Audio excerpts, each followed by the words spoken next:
Good afternoon. Welcome to the Alberta Mentoring Partnership webinar on serving SGD youth, which we'll get into shortly. SGD stands for Sexual and Gender Diverse Youth. We're showcasing for you today the new SGD Youth Mentoring Program Guide. We're excited to share this resource with you and are joined by two special guests, Amy Jeske, who's the mentoring manager, and Alex Jansen, who's the match facilitator, both from Boys and Girls Clubs, Big Brothers, Big Sisters of Edmonton. So thank you very much for joining us here today. Before we get started, my name is Michael Jans. I'm the Partnership Engagement Manager with the Alberta Mentoring Partnership. And with me here is Andy Harris, who is basically all things tech support and communications leadership with the AMP. So one of the first things we're going to do is show you how you can interact with this webinar today. The best way is to ask questions. So throughout the presentation, you can type in your questions and we'll get to them at the end. There's a chat box on this side. It's on the right-hand side of your control panel. You can type in a question, and we can also ask you to respond to a poll just to make sure that you're connecting. So my question for you is, how many of you currently serve SGD youth?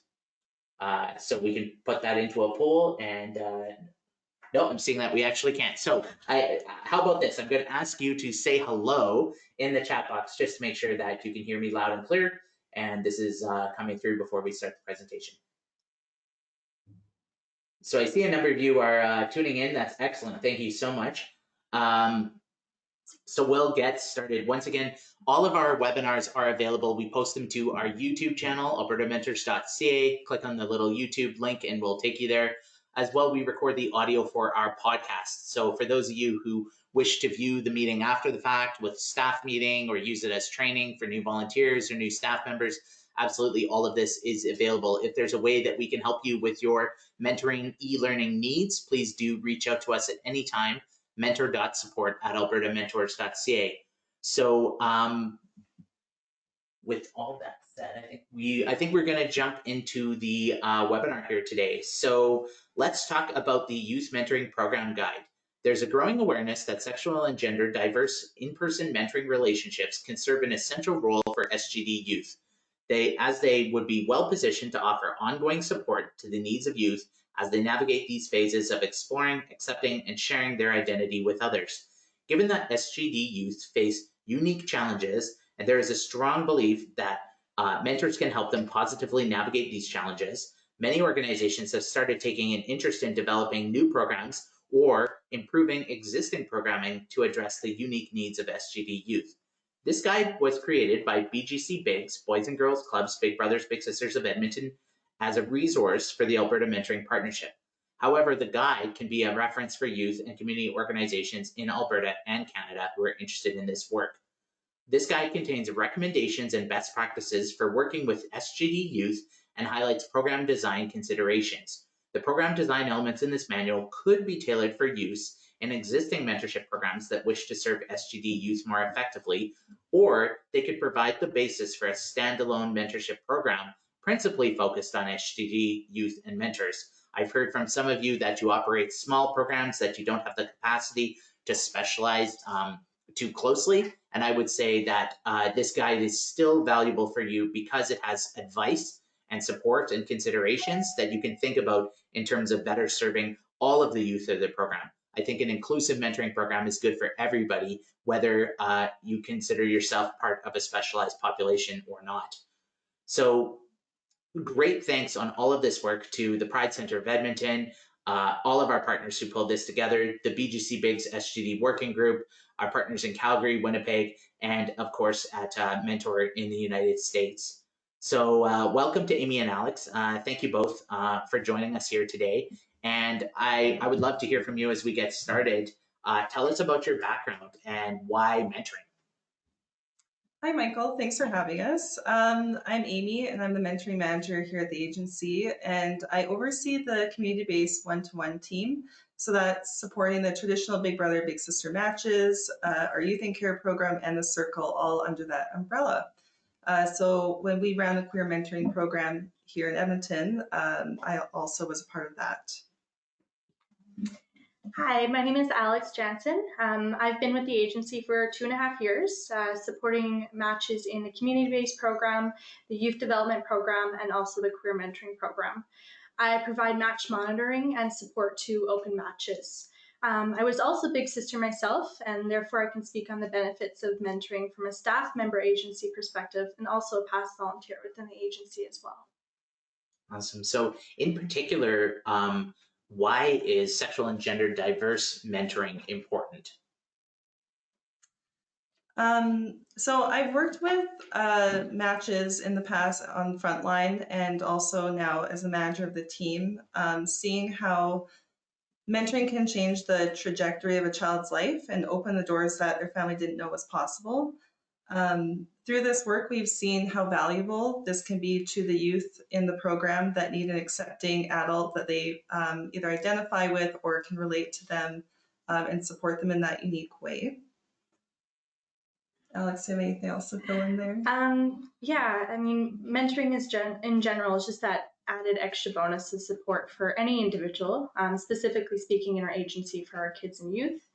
Mentoring just consists of that relationship focused on supporting the growth and development of any mentee. Just the mentor becomes that source of wisdom, teaching, role modeling, and that support. Sexual and gender diverse mentoring programs offer specific support in the youth development with their own identity. So in addition to usual adversity that you face while growing up, such as peer pressure and socialization skills, sexual and gender diverse youth are also challenged with other specifically issues such as discrimination, mixed identity, that maybe a mentor who are also inclusive with these shared or similar challenges. They could provide or offer direct perspectives or extra support for those youth with those experiences. Sexual gender diverse mentoring programs are designed specifically to meet the needs of those sexual gender diverse youth. So would it be fair to say that we've had sexual and gender diverse youth for a long time in our programs? We've had sexual gender diverse mentors for a long time in our programs. We're just now, through this program guide and through our practices, trying to be more inclusive and thoughtful about how everybody is made to feel welcome in the agency. Is that sort of the intent? Yes, for sure. We know that there are matches with our traditional program today that aren't in a standalone program and that there have been for a long time. This work has informed how we ensure that we are inclusive within the agency. That was a big piece of taking on the program and showing us where we could improve as well. So it's like many of our resources, it's not a one-size-fits-all solution. You have to serve kids this way. It's just you helped create this program guide in a way to provoke readers to think about things differently, to consider different pieces as they go ahead in developing and operating the program. Yes, exactly. Yeah. Yeah. No, I think I appreciate that. That's great because we have across Alberta all kinds of different a spectrum of support in terms of capacity, size, ability, etc. And obviously, different cultures have different needs too. So, yeah. Let's talk a little bit. You didn't do this alone. You had partners helping you develop this guide. So, who else were consulted? So we had representatives on a working group with us to help develop this toolkit from the Pride Center, the Youth Emergency Shelter Society, Edmonton Public Schools, and incorporating the voice of youth, parents, volunteers, and staff. So through this journey, what were some of the learnings that you encountered along the way? This work allowed us to reflect on our broader agency policies and guidelines and inclusiveness throughout our staff training, programming. We're still on this path as an agency and how it will inform how we operate. We also recognize there is the need for a standalone program. So we went back and forth a little bit on could we just incorporate this as a bigger part of what we do? But what we found is that it was actually important for us to have the standalone option or to also integrate matches into the traditional program so that they could choose what was going to be most beneficial to them. We know that the relationship with our staff in building trust, safety, and connection was important to have the youth buy into the program.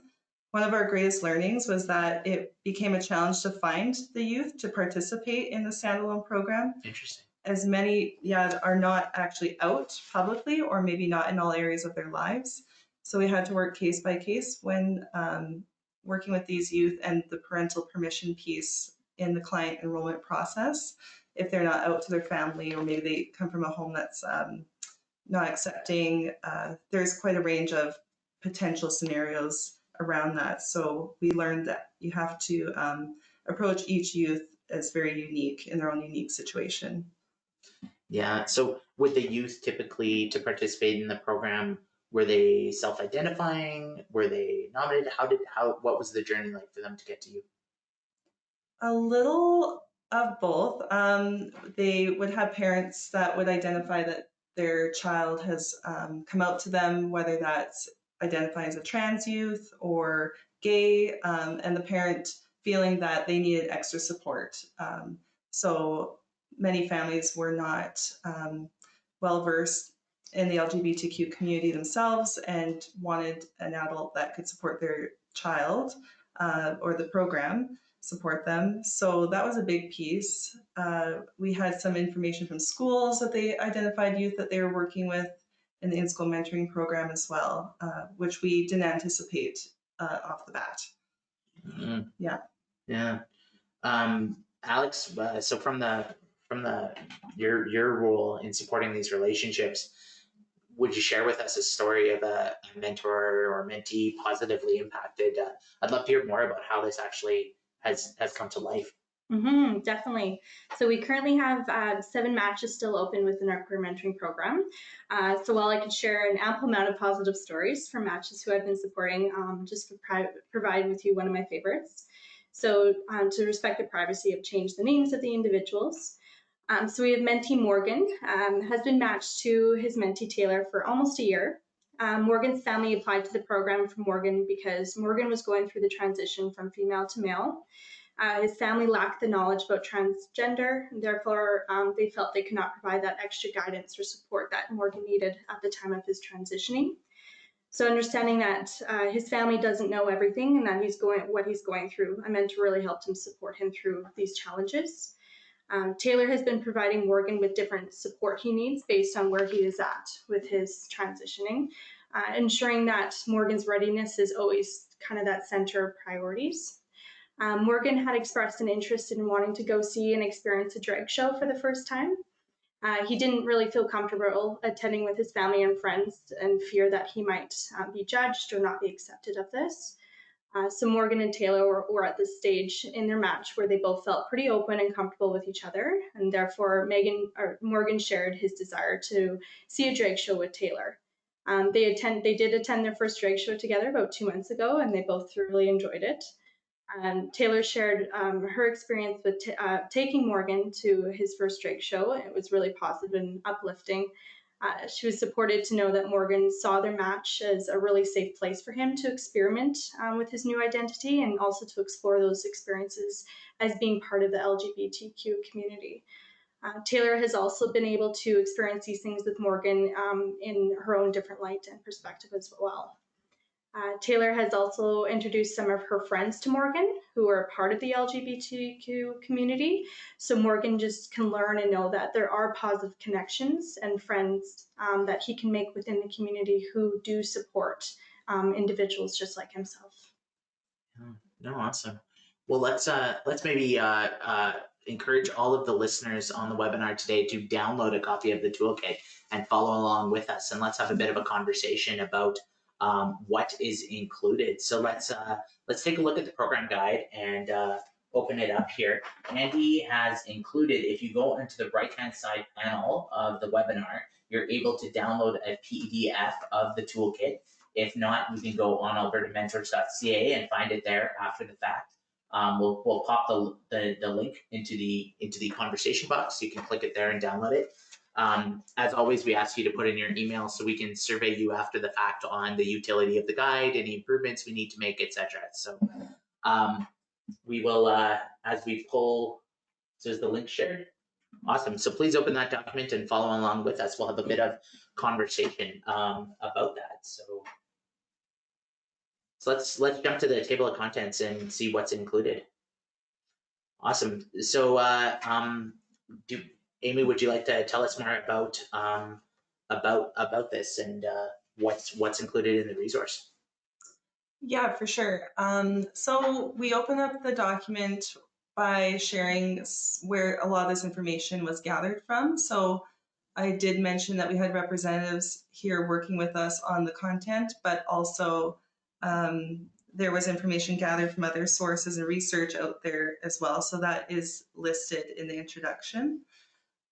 We give glossaries of terms as well, as there are many terms to refer to, and just ensure that the document is clear and who we are referring to in this program.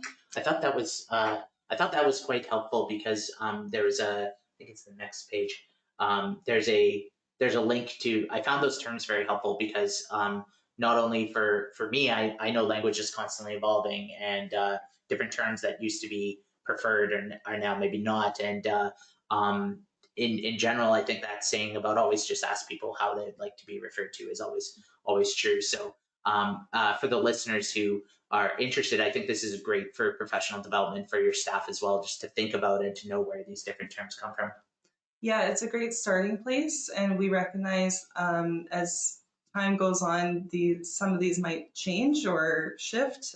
So it's not all inclusive either, but we hope it gives everyone a base place to start from. Mm-hmm, mm-hmm. And then always, we need to make sure our programs are effective. So we have a whole section on a program overview, outcome measurement, evaluation, how to set up a theory of change. Do you want to share with us a little bit about how you brought that to life in your program? Sure. We did reference our existing logic model for our agency when we serve youth. So that is included, as well as short-term, midterm, and long-term goals and outcomes.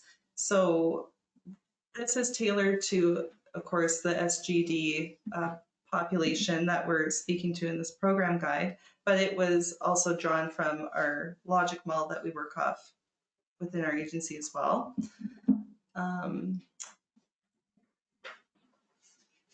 Yeah, so it has some great thoughts about that, about how to think about your measurement goals and how to connect with people. Let's jump over to that program theory and logic model you were talking about.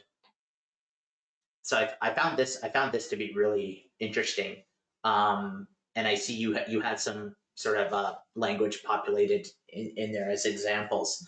But do you, when you actually were implementing the program, did you find that this was sort of a help for you and as you evolved?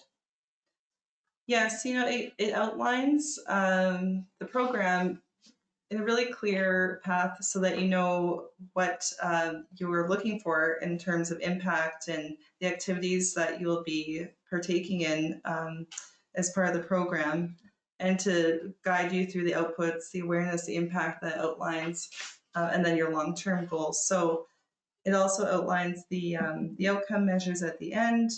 So what we'd hope to see for the youth participating in this program and for the mentors and the families. So it's a really comprehensive guide as well to walk you through if you are implementing this within your own agency. I like the way it talks about not only mentors are positively impacted by the mentoring experience, or mentees, not just mentees, but mentors as well. And then even one layer further, families, and I would say even communities, are positively impacted by the presence of mentoring opportunities. So yeah, I think it's great to think big like that. Yeah, for sure. So in terms of the program setup, I found this was very helpful. These are great checklists that all mentoring programs should be thinking about in terms of program definition, budgets, insurance, staffing, training, supports, recruitment, all of these pieces, match supervision and monitoring. Did you? And I can't remember exactly when I read this last night, but did you have a higher level of match support when you were operating this program? Do you recommend that? What would be the sustainable balance that balances quality and effectiveness with feasibility in terms of running a program like this? Yes, I would say we were careful in looking at what would be all the pieces of the role and considerations in terms of additional support, like you said. We could see it being on a spectrum. So some youth might come from a very supportive home, supportive friends, supportive school, and maybe the match doesn't require a lot of additional support. But then, on that spectrum, we might have youth that we're serving that have many challenges and many risks associated to them. So we see the need for the facilitator to be flexible and well-trained and provide that case-by-case support. And so it could be additional support, but I think there's quite a range within a caseload that they might see serving the youth. And I don't know if Alex has other thoughts towards that since she's monitored matches within the program, but Yes, Amy spoke well onto that each client or mentee coming into the program was looking or needing different things, other than obviously just a mentor as well. I think what I also provide a lot of times is just those external resources as well. So, providing information for our local Pride Center and things and places that mentees may not already know that it's out there for them, such as maybe groups that they can attend that will have, peer support, so they can connect to other, kids or peers their age that are maybe going through or, wanting to even just make more or new friends. Because they might be losing some along the journey, kind of thing. So just connecting them to those sorts of resources, I think that was a really big help as well. I like the line, I think it might have been the next page or the page after that, that was saying, remember, your youth it's intersectional. They may be wrestling with their sexual or gender identity, but they may also be experiencing poverty, or they may also be experiencing racism and all these other pieces. So remember that just as we adults are all complex, so are the young people. So I thought that was a very, very a good point to have included in the toolkit. Yeah, definitely. So a mentoring coordinator, can you tell us about why this role is important? Well, it's super important because from what we outline here in the guide, if they're enrolling the youth, they're building that relationship right off the bat, getting to know them so that they can find the best fit of a mentor for that child or youth. So that relationship from the start with the youth and the family is key. And then as well, getting to know the mentors and pairing them with the right person.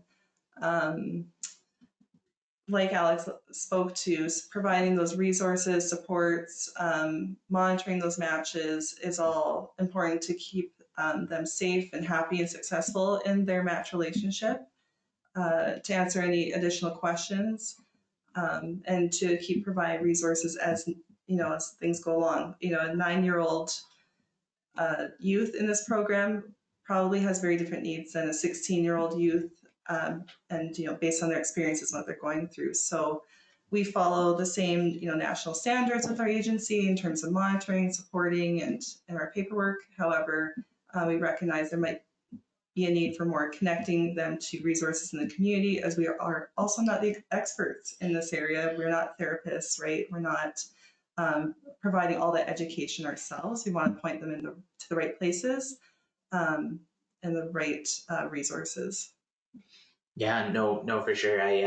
That's why I loved page 21 about training of the existing staff as well. Like we said at the outset, actually, I think before the webinar, we were talking about how all of our programs have SGD mentors, mentees, all of them there, and already it's a question of to what extent our programs are specializing in, and that's why I love page 21, because I think there's some great information here to think about that are I think good for all mentoring programs, and so that was a helpful inclusion in this program guide.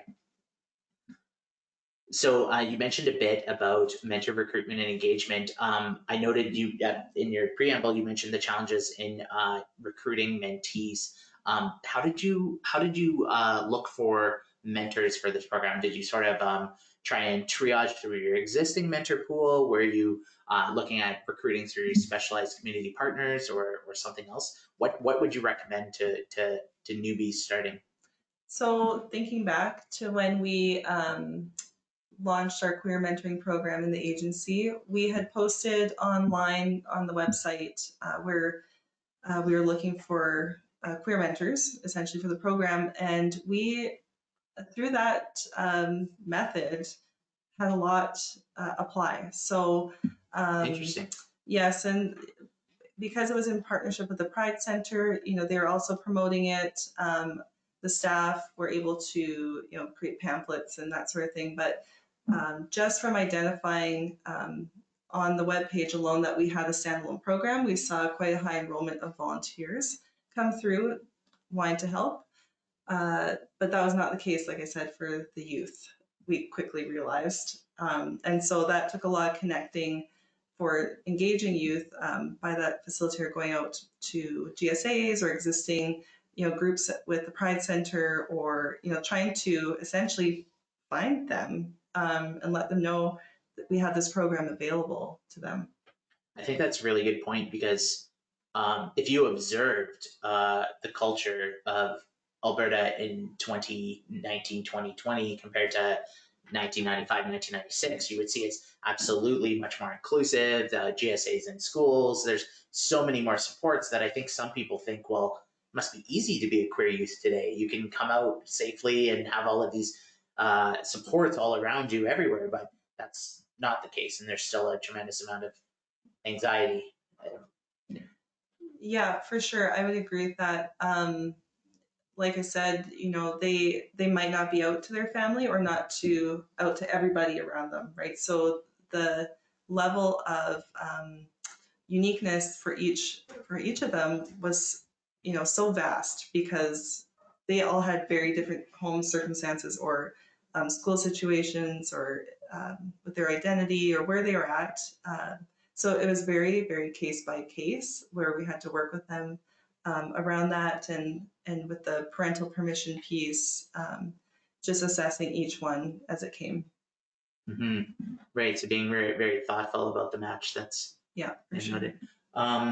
Let's keep going through the toolkit. So the different pieces about mentor screening and background checks and all of those, I think those are universally great, and I would encourage our listeners to go and check out our resources at the Alberta Mentoring Partnership. We have more questions and supports and things for you to implement a great screening process, and to help you think about that. We definitely always want to make sure that we followed best practices there. We talked a bit about the challenges in enrollment. How about let's talk about training? I would be curious about the mentee expectations. Did you find that they were consistent or heightened compared to other programs? For the most part, we didn't see too much challenge around this piece, other than a lot of the youth that were enrolling wanted maybe a different type of contact with the volunteers. So maybe they just wanted to be able to text with them quite frequently and not have to meet on a weekly or bi-weekly basis. They, wanted to have it set up a little bit differently to meet their needs. In terms of the training, we would see that there would be great value in having some enhanced pieces in our existing national standards training that we offer. So that's where some of this guide speaks to that, and what else they might require when they're coming through to our program that we should train them on at the beginning. I found that on page 31, the pieces around match support and the idea of the match meeting and trying to match through group activities. I think that's an excellent practice for mentoring relationships in general when possible. Did you find it was helpful? Yeah, for sure. I mean, going back to just providing those extra resources outside of the match as well. We put on match activity nights and stuff like that. It really gave these mentees or these youth an opportunity to maybe perhaps meet other peers in the same program, possibly dealing with the same adversity or challenges, that they could feel supported and maybe again make more friends and stuff like that. So just that circle support within the program could also give them those external resources naturally. Yeah, no, for sure. And let's there's some great content here that I don't want to just gloss over, but thinking through about activities, identity development model, thinking about how to develop better relationships, and even thinking through to closure. All of that is excellent, and I appreciated in the guide that you had additional places for support. One of the questions we usually get from one of our partners in a rural area is, it's sometimes very difficult in a small center, if you're in a community of a few hundred people, to have these supports, but being able to tap in online to either other programs that are operating or resources or pride centers, etc., that can be a tremendous help. And we do know that almost all of the urban centers now in Alberta have some sort of a support center that people can tap into. We previously did a webinar with Scott Grace from Big Brothers Big Sisters of Calgary, who talked about their PRISM program, and PRISM, P-R-I-S-M, pardon me. And he talked about how supportive that was, and how different people are calling in. So to our listeners, I would say absolutely don't be a stranger just because it's not in your community. Don't be shy about reaching out to another nearby center with a little higher critical mass of support. Program evaluation, always one of our favorite topics. We need to know what we're doing is working. Did you, when you do have a smaller program size, like say 7 compared to 100, did you taper or do a different form of evaluation? What did that look like for you? Well, I'm trying to think back. These are recommendations, I believe, for if you were going to run the program. So in evaluating it, I think this is suggesting what would be best practice to see how well it was implemented. But yeah, in terms of ours, because it was quite small, we did not go that route yet. Yeah, no, for sure. I think that's evaluation is important, but always custom. And when you're in depending on the size of your program and the resources available, that can look quite different. So having that formative feedback to keep improving your program is always helpful. And then in conclusion, we offer some additional contact info. I would say absolutely, if you're listening today, wherever you are, you can always reach out to the Alberta Mentoring Partnership, and we'll connect you with other programs and agencies and partners in Alberta who can support you. So the appendix of material, I strongly recommend going through these. We have all of the needs that from volunteer interview checklists to screening checks to insurance to how like anything you could possibly need to get your program started. You just find a printer and hit print, and we've got all sorts of different pieces available to you that you can use and customize and adapt. If you need any help with using these forms or changing them or anything else like that, definitely reach out to AMP as well. We can help you get these used in a format that you need. So there's a number of different pieces that I would recommend looking through, recommended tips, tips for families, tips for mentees, tips for mentors, and some wonderful activities too. So I loved all of it. It was a wonderful resource. Like I said, it's always good to have these to provoke your thinking about whether how your program is operating, and I've seen that before with our refugee mentoring toolkit or Indigenous mentoring toolkit for many of our programs who have said, well, we don't specialize in that population or only that population, but the considerations and the reflections have helped us make a better space for all kids, because we never know, somebody who we know may go through a sexual and gender diverse journey themselves later on in life, and if we can be there to support that through strong, caring relationships, that's great. At this time, we'll go to the questions from the audience. If you have any questions, please do type them in. We'll give you a few minutes, and you can just note them on the side there. And if not, I'm just going to tell you about where you can find more information. Absolutely visit albertamentors.ca, and we can help you through our various channels, through technical support for your program, or by connecting you with other partners in Alberta. So just looking at the questions here. A couple questions about the links in the document. We can provide those in the show notes afterwards, like the link to the mentor guide, and some of the other resources that we discussed. There was a question about working with families. Did you have any advice on working with families? Do they have anything specific they're wondering about, or just in general? Just in general. Okay. Yeah, like we mentioned earlier, being very thoughtful in your approach, recognizing that families will have a varying degree of knowledge or experience or education around SGD youth and the community. So, they're typically coming to us, if it's the parents applying, they're seeking that support for their child, which is fantastic.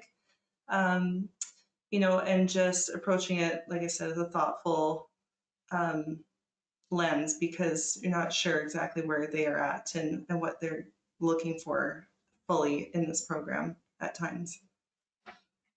I can't imagine for a lot of parents who all want to serve their family as best as possible. They may have a lot of questions and apprehensions or misinformation as well. So I think I appreciated in the guide how there was a lot of information about connecting with families. Yeah, for sure. I think that's a huge piece when they first apply, and at least in Edmonton, we're calling them back and just verifying their application, answering questions right off, from the start, getting to know them in the interview, training them there. So there's a lot of that relationship built with our staff right away, and helping them see, more about the program and learning what this could mean for their child. I had a question about social media guidelines. Did you have an example in either already in your program or elsewhere? A listener asked where they can find examples of social media guidelines for mentoring programs. Oh, yes. Well, within our agency guidelines for all matches, not just SGD, we have a bit more of a blanket policy that we've adapted in the last couple of years. So really ensuring that the parents and the volunteer and the youth are comfortable regarding what kind of contact they want on social media and monitoring that. But overall, we allow them to make the best decisions, and if there are concerns, to come back to us. For the most part, we found that we can't keep up with social media platforms. They're always changing. And so to kind of contain it that way, we can share our policy or a guideline around that if anyone's interested. So I think that's a really good point, because now social media is so omnipresent everywhere that just to have something like saying, no, you must only contact your mentee by phone, it just doesn't make sense anymore, right? Yeah, exactly. We found it was not realistic because we knew matches were contacting each other anyways. And for most of the times it was, it's fine. There's nothing inappropriate there, or, it's just a way to connect over Facebook chat if, the individual doesn't have a phone available, or whatever the case. So we tried to be a little bit more open-ended and approach it that way. And another question about heightened concerns around confidentiality.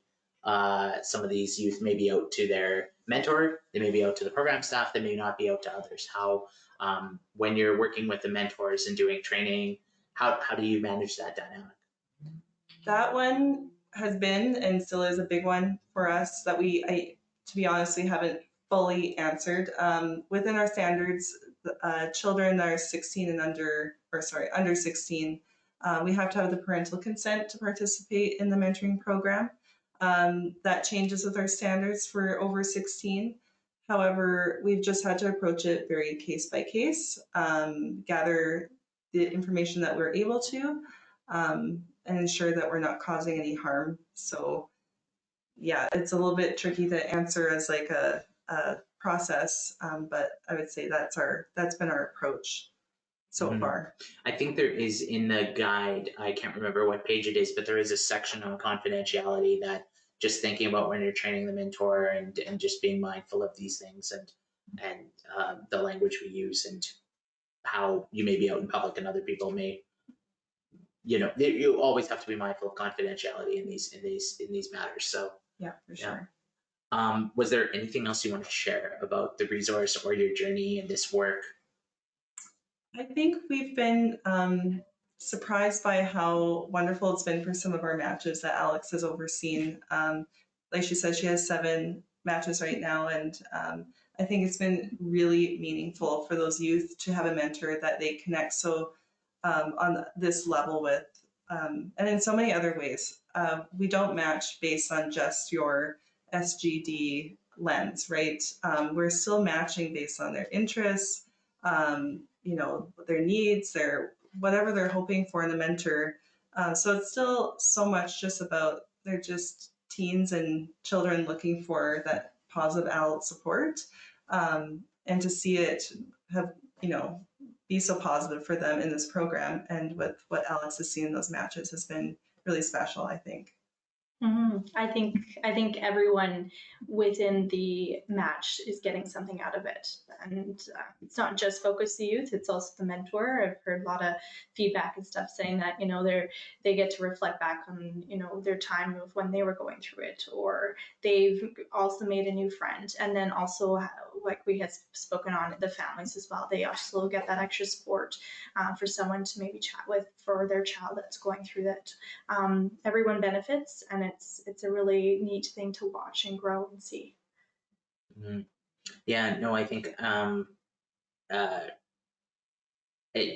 gender and all of these pieces are so complicated, and we just had this male mentoring event 2 weeks ago through the Alberta Mentoring Partnership, where we're talking about recruiting more men into mentoring relationships. And one of the comments that kept coming up in the room was, there's no one way to be a man, there's no one way to be a woman, and to you may have some youth who are really interested in going to an automotive show, others who are absolutely not interested in going to an automotive show, and there's no right or wrong. It's just who we are, and all of us as people are very complicated, and acknowledging that. So I hear that you're saying in terms of activities and everything else, you'll have some SGD youth who would love to go to a drag show, some who may not, some who want to go to the automotive show or something else, and that's okay. We're dealing with unique people and unique interests, and we just try and be inclusive of it. Yeah, and I think it's taught us a lot, just as an agency, and like you said earlier, serving all of our youth and our mentors better, and making sure as an agency we've got a lot in place in the training and the understanding and the knowledge to support our matches the best we can. Very well said. Well, thank you both very much for your time and all of your work serving Alberta's young people. I would encourage anybody listening to visit Alberta Mentors. Excuse me. I would encourage anybody listening to visit albertamentors.ca to learn more about how you can enhance and expand your mentoring relationship wherever you are in our schools or community. We want to support you in helping serve more young people. So we'll conclude the webinar here and encourage you to subscribe to the podcast if you have not done so already to hear our other professional development opportunities. Thank you so much and have a great day.